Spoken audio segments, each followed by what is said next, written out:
ہر قسم کی حمد و ثنا، تعریف و ستائش اللہ وحدہ لا شریک کی ذات اقدس کے لیے ہے۔ بے شمار ان گنت لا تعداد درود و سلام اس ہستی کائنات، فخر موجودات، خاتم الانبیاء، احمد مجتبیٰ، جناب محمد مصطفیٰ صلی اللہ علیہ وسلم کی ذات گرامی پر، جنہوں نے انسانیت کو اندھیروں، تاریکیوں اور گمراہیوں سے نکال کر روشن صراط مستقیم پہ گامزن فرمایا۔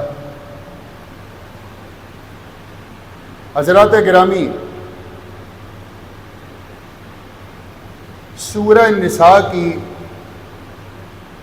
میں نے آیت نمبر 40 پڑھی ہے اور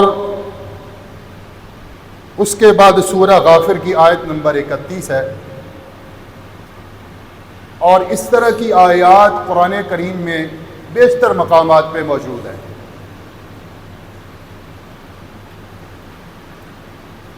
اللہ رب ذوالجلال کا ارشاد پاک ہے کہ میں اپنی مخلوقات میں سے کسی مخلوق پہ بطور خاص انسان پہ ایک ذرہ برابر بھی ظلم نہیں کرتا، ایک ذرہ کے وزن کے برابر ہی میں ظلم نہیں کرتا۔ وَإِن تَكُ حَسَنَةً، اور اگر میرے بندے کی کوئی ایک نیکی ہے، يُضَاعِفْهَا، اللہ اس کو بڑھاتا رہتا ہے، اللہ اس کو بڑھاتا بڑھاتا بہت زیادہ نیکیاں بنا دیتا ہے۔ وَيُؤْتِ مِن لَّدُنْهُ أَجْرًا عَظِيمًا، اور پھر وہ اپنی طرف سے اس نیکی کی وجہ سے اللہ اپنے اس بندے کو اجر عظیم سے نوازتا ہے۔ اور دوسرے مقام پہ فرمایا سورہ غافر، وَمَا اللَّهُ يُرِيدُ ظُلْمًا لِلْعَالَمِينَ، اللہ جہانوں میں کسی پہ بھی ظلم نہیں کرتا۔ اللہ رب ذوالجلال کا نظام، کائنات کی تدبیر اور اس دنیا کا سسٹم جو اس نے اس دنیا میں رائج کیا اور چلایا ہے، وہ عدل و انصاف پہ مبنی ہے۔ اس میں نہ کوئی کمی ہے نہ اس میں زیادتی ہے۔ جس نظام کے اندر نہ کوئی کمی ہو اور نہ کوئی زیادتی ہو تو اس میں ظلم نہیں رہتا، وہ ظلم نہیں ہوتا، وہ انصاف ہوتا ہے۔ کمی ہو جائے تب بھی ظلم ہے، اس میں زیادتی ہو جائے تو یہ بھی ظلم ہے۔ اور میں اللہ کی توفیق سے ظلم کی کچھ صورتیں آپ کے سامنے عرض کروں گا کہ اللہ تو کسی پہ ظلم نہیں کرتا، اس نے تو اپنی ذات پہ ظلم کو حرام کیا ہے۔ حدیث قدسی میں کہا، اس کا ایک چھوٹا سا حصہ، فَلَا تَظَالِمُوا، اے انسانوں پھر تم آپس میں ایک دوسرے پہ بھی ظلم نہ کیا کرو، تمہیں لائق نہیں کہ ایک دوسرے پہ تم ظلم کرو۔ حقیقت میں اس لفظ ظلم کی بڑی چھوٹی سی تعریف ہے، بڑی جامع، کہ ظلم کیا چیز ہے؟ وضع الشیء فی غیر موضعہ، کسی چیز کو اس کے اصل ٹھکانے پہ نہ رکھنا بلکہ دوسری جگہ پہ رکھ دینا، یہ ظلم ہے۔ جوتا پاؤں میں پہننے کے لیے ہے، سر پہ رکھ لیا جائے، وہ اس کا مقام اور ٹھکانہ نہیں ہے، یہ ظلم ہے۔ انسان سب برابر ہے، کسی انسان کو دوسرے پر فوقیت نہیں ہے الا بالتقوی، صرف تقوی کی بنیاد پہ۔ لہذا کوئی انسان اپنے آپ کو اعلیٰ سمجھ کے دوسرے کو ادنا سمجھ کے ظلم نہ کرے۔ اعلیٰ کا اپنے آپ کو اعلیٰ سمجھنا اور ادنا کو ادنا قرار دے کر، گھٹیا قرار دے کے، غریب سمجھ کے، ادنا سمجھ کے اس پہ ظلم کرنا اللہ کو یہ انتہائی ناپسند ہے۔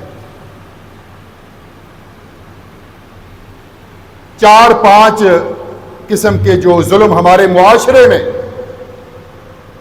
پائے جاتے ہیں اور ہم ان کا شکار ہیں، انشاءاللہ وہ میں ترتیب سے عرض کروں گا، اور پھر سب سے پہلے یہ عرض کروں گا کہ سب سے بڑا ظلم کیا ہے؟ کائنات کا سب سے بڑا ظلم، بس یہ ظلم 4-5 قسم کا سمجھ لیں۔ سب سے بڑا ظلم کون سا ہے اور 4-5 قسم کا آگے ظلم بیان کروں گا، یہ بڑی توجہ کے ساتھ، انہماک کے ساتھ میری بات کو سمجھ لیں، انشاءاللہ پھر بر وقت جماعت کھڑی کر دیں گے۔ میرے بھائیوں، قرآن کریم میں سورہ لقمان میں حضرت لقمان نے اپنے بیٹے کو چند نصیحتیں کی، اور اس میں ایک نصیحت یہ تھی، وَإِذْ قَالَ لُقْمَانُ لِابْنِهِ وَهُوَ يَعِظُهُ يَا بُنَيَّ لَا تُشْرِكْ بِاللَّهِ إِنَّ الشِّرْكَ لَظُلْمٌ عَظِيمٌ۔ میرے بیٹے، اللہ کے ساتھ کسی کو شریک نہ کرنا، اللہ کی عبادت میں، اللہ کی صفات میں، اس کی الوہیت میں، اس کی ربوبیت میں، اس کی توحید میں کسی دوسرے کو شریک نہیں کرنا۔ لا تشرک باللہ، اللہ سے شرک نہیں کرنا۔ کیوں؟ میرا بیٹا یاد رکھنا، ان الشرک لظلم عظیم، کیونکہ شرک ظلم عظیم ہے، شرک سے بڑا ظلم کوئی نہیں ہے۔ جو آج ہمارے معاشرے میں انتہائی زیادہ سرایت کر چکا ہے، اللہ کے سامنے سجدہ بھی ہے اور قبر پہ بھی سجدہ ہے، اللہ کے حضور بھی سجدہ ہے، مزار پہ بھی حاضری ہے،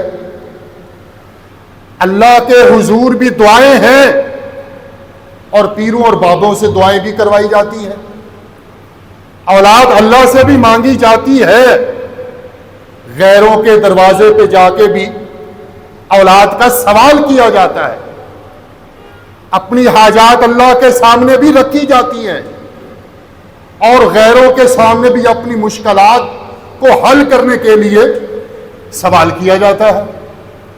یہی تو مشرکین کا شرک تھا، یہی تو مشرکین مکہ کہا کرتے تھے کہ اللہ کی عبادت ہم کرتے ہیں، لیکن اللہ کے ساتھ یہ جو بت ہے نا، ہم ان کو مصیبت کے وقت پکارتے ہیں، تو لہذا ان کا شرک بھی یہی تھا۔ آج مسلمان اس جیسے شرک میں مبتلا ہے، اور میرے بھائیوں، شرک کی جو بھی قسم ہے، شرک جلی ہو، شرک خفی ہو، شرک اکبر ہو، شرک اصغر ہو، اللہ رب ذوالجلال کے علاوہ کسی دوسرے کو بڑا سمجھنا اور اس کی توحید میں ملاوٹ کرنا، یہ شرک کہلاتا ہے، اور قرآن نے اس کو ظلم عظیم کہا۔ ان الشرک لظلم عظیم۔ اچھا، اس کے بعد جو ہمارے معاشرے میں ظلم کی بہت سی قسمیں پائی جاتی ہیں، بہت طرح کا ظلم کیا جاتا ہے۔ اللہ رب ذوالجلال نے قرآن پاک میں ظلم بہت مقامات پہ مختلف انداز کے ساتھ ذکر کیا ہے۔ سب سے پہلے تو میں نے عرض کیا عقیدے کا ظلم جو شرک ہے، یہ عقیدے کا ظلم ہے، عقیدے کے اندر ظلم کرنا۔ انسان اپنی جان پہ ظلم کرتا ہے، میرا خالق ہے، میرا مالک ہے، میرا وہ رازق ہے، مجھے اولاد دینے والا، نعمت دینے والا، کھلانے والا، زندگی دینے والا، صحت تندرستی دینے والا، میری تمام حاجات کو پوری کرنے والا وہ مالک الملک ہے۔ اللہ رب ذوالجلال انسان کی ولادت سے لے کر موت تک اس کی تمام ضروریات کو پورا کرنے والا ہے۔ پھر کس کے دروازے پہ جاتے ہو؟ پھر کس کے دروازے پہ دستک دیتے ہو؟ اللہ رب ذوالجلال اس امت کو اس بہت بڑے شرک سے محفوظ رکھے اور بچا کے رکھے۔ اس کے بعد اللہ رب ذوالجلال نے قرآن پاک میں ذکر کیا ہے ظلم کی اگلی اقسام۔ وَمَنْ أَظْلَمُ مِمَّنِ افْتَرَىٰ عَلَى اللَّهِ كَذِبًا أَوْ كَذَّبَ بِآيَاتِهِ إِنَّهُ لَا يُفْلِحُ الظَّالِمُونَ۔ فرمایا جو لوگ اللہ پر جھوٹ باندھتے ہیں یا اس کی آیات کی تکذیب کرتے ہیں، صحیح معنی و مطالب کو چھوڑ کر دور کے معنی و مطالب کو اخذ کرتے ہیں اور اپنے مطلب نکالنے کی کوشش کرتے ہیں، یہ آیات کو بدلتے ہیں، ان کی تحریف کرتے ہیں، فرمایا یہ بھی لوگ کون ہیں؟ انہ لا یفلح الظالمون، یہ بھی ظالم ہیں، اللہ کے دربار میں یہ بھی فلاح نہیں پائیں گے۔ قرآن کریم کو اس کی اصل روح سے سمجھا جائے، آیات کو ہیر پھیر کر کے ان کے اپنے مفادات کے مطالب نکالنا، یہ قرآن کریم کی آیات میں تعریف اور تکذیب ہے میرے بھائیوں۔ اس کے بعد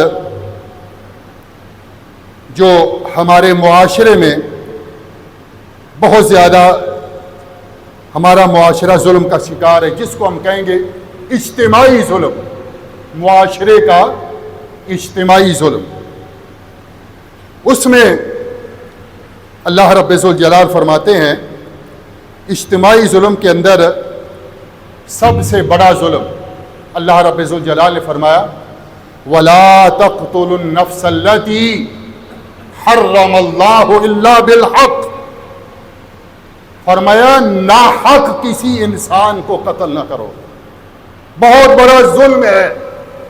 کوئی انسان بے گناہ انسان کو مار ڈالے، یہ بھی ظلم ہے، اللہ کے ہاں بہت بڑی سزا ہے، اللہ کے ہاں دوزخ کی سزا ہے۔ اللہ رب ذوالجلال اس ظلم سے محفوظ فرمائے۔ آج معاشرہ چھوٹی چھوٹی باتوں پہ قتل پہ اتر آیا ہے، آج معاشرے میں قتل عام ہو چکا ہے، جان اور اس انسان کی کوئی حیثیت نہیں رہی، کوئی قدر و قیمت نہیں ہے۔ انسان کا مارنا، اس کی جان کو ختم کرنا انتہائی آسان ہو چکا، اس کی قیمت، اس کی قدر و قیمت انتہائی تھوڑی ہے، کوئی قدر و قیمت نہیں۔ اللہ رب ذوالجلال اس معاشرے کو اس جیسے عظیم جرم سے محفوظ کرے۔ اس کے بعد میرے بھائیوں، معاشرے میں غریب اور نادار لوگوں پہ ظلم ہوتا ہے۔ جو مالدار طبقہ ہے، صاحب حیثیت طبقہ ہے، وہ چھوٹے لوگوں پہ ظلم کرتا ہے، نادار لوگوں پہ، غرباء پہ، مساکین پہ، محتاجوں پہ، فقراء پہ، جو معاشرے کا نچلا طبقہ ہے، مالدار ان پہ ظلم کرتے ہیں۔ صاحب حیثیت ان پہ ظلم کرتے ہیں. اور اس میں مزدور بھی شامل ہے جو اپنی دیہڑی لگاتا ہے مزدوری کی خاطر، اپنے پیٹ کی خاطر، اور یہ ہمارا مالدار طبقہ اس مزدور کی مزدوری کو وقت پہ ادا ہی نہیں کرتا. کتنا بڑا ظلم ہے. کل آ جانا، پرسوں آ جانا، اگلے ہفتے میں آ جانا. بھائی کیوں؟ تجھے کس نے اتھارٹی دی ہے کہ ایک انسان سے تم نے مزدوری لی ہے، کام کروایا ہے، اس مزدور کا حق ہے جو طے ہوا کام کروانے کے فوراً بعد اس کو مزدوری ادا کرو. نہیں کرتے تو یہ ظلم ہے، یہی ظلم ہے. اور اللہ کے نبی علیہ السلام کا فرمان بخاری شریف کی حدیث ہے، مطل الغنی ظلم، مطل الغنی ظلم. غنی مالدار جو تاخیر کرتا ہے ادائیگی میں، جان بوجھ کے لیٹ کرتا ہے ادائیگی کو، مزدور کو صحیح طور پہ وقت پہ ادا نہیں کرتا اس کی مزدوری، یہ مالدار کا ظلم ہے. مطل الغنی ظلم. غنی اور مالدار کی تاخیر کرنا بخاری شریف کی حدیث ہے، مالدار کی تاخیر ظلم ہے. اللہ رب ذوالجلال معاشرے کو اس ظلم سے بچائے. اور میرے بھائیوں، اللہ نے تو اپنے پیغمبر کو کہہ دیا تھا کہ ایک نابینا صحابی بیچارہ انتہائی غریب اور نادار اللہ کے نبی علیہ السلام کے پاس آیا، اور آپ کے پاس سرداران مکہ وہ بیٹھے ہوئے ہیں، آپ ان سے محو گفتگو ہیں، ان کی بات کو توجہ سے سن رہے ہیں. اور یہ نابینا صحابی حضرت عبداللہ ابن ام مکتوم، سب کہو رضی اللہ تعالی عنہ، بڑا مقام ہے، بڑا مرتبہ ہے، یہ مؤذن رسول بھی ہے. اللہ کے نبی علیہ السلام کے پاس آئے اور وہ کوئی بات کرنا چاہ رہے تھے. اللہ کے نبی علیہ السلام نے ان کی بات کو توجہ سے سنا نہیں، دوسری طرف رخ کر لیا. تو اللہ کے پیغمبر کو اللہ رب ذوالجلال کی طرف سے وحی آ گئی، عبس وتولی ان جاءہ الاعمی وما یدریک لعلہ یزکا او یذکر فتنفعہ الذکری اما من استغنی فانت لہ تصدی. کہ نبی نے تھوڑے سے تیور چڑھائے، اعراض کیا، اس وجہ سے کہ ان کے پاس ایک نابینا ان کا صحابی آیا.